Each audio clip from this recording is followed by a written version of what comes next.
Why do we only picture a male in our mind when we think of power?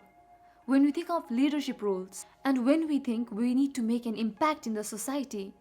As women, no matter how successful you are or how accomplished you are, we often feel a pinch and get a reminder in the so-called evolving society about where we truly stand or where we are supposed to stand. We learn all the technical skills to do a good job, but forget that being a woman of impact begins with doing a deep inner work. We might have picked up those qualities both consciously as well as unconsciously, and this has definitely affected how we operate our life on a day-to-day basis. If this is something you're struggling with, today's episode is totally going to speak to you, and I'm sure it's going to resonate with you. So before we get started, if you're new here, welcome to my channel Creating Inner Shangri-La. My name is Pooja, and in this channel we talk about self-development, self-growth, living a conscious and authentic life. So let's get started with knowing how we can become a woman of impact. I know as women we have a lot of difficulties, challenge in our day-to-day, and we struggle a lot even with millennial things. Being able to be taken seriously by others, especially in big leadership roles, is difficult. Not only that, even in small setups or gatherings is difficult if you don't possess the skills as a woman of impact. Taking that time to get rid of all the programming and setting healthy boundaries is critical, not only as a woman but as a person in general.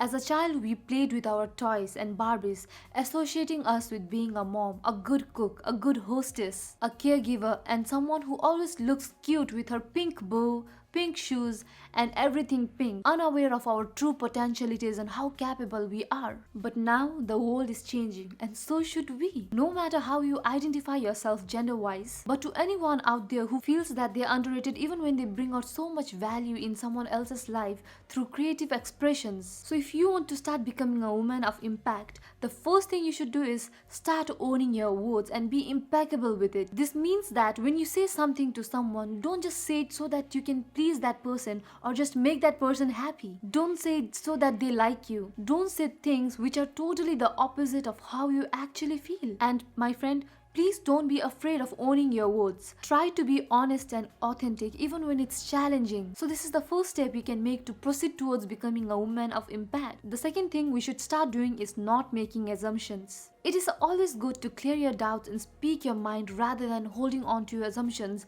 and creating more and more wrong conceptions about the situation. It's always better when things are communicated.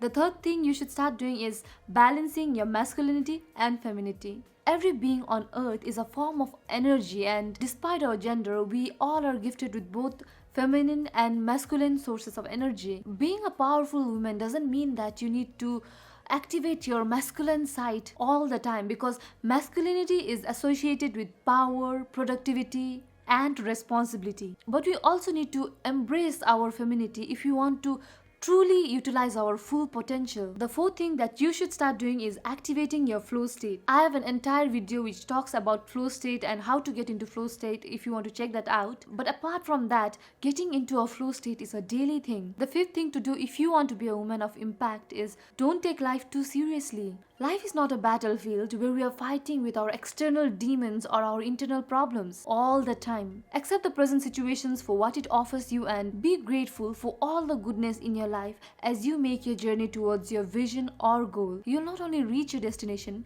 but the ride along the way will be much more enjoyable and fun. So for all the powerful women out there, I have one question for you. If you had to immediately start implementing one of the qualities I have mentioned above, what would that be? Tell me one of those traits in the comment section below. And also, if this video was helpful, please consider subscribing, because I'm definitely doing a series with this one and want to make sure that it reaches to as many people as possible who needs to hear this now. Until next time, please keep on creating that inner Shangri-La, and bye-bye.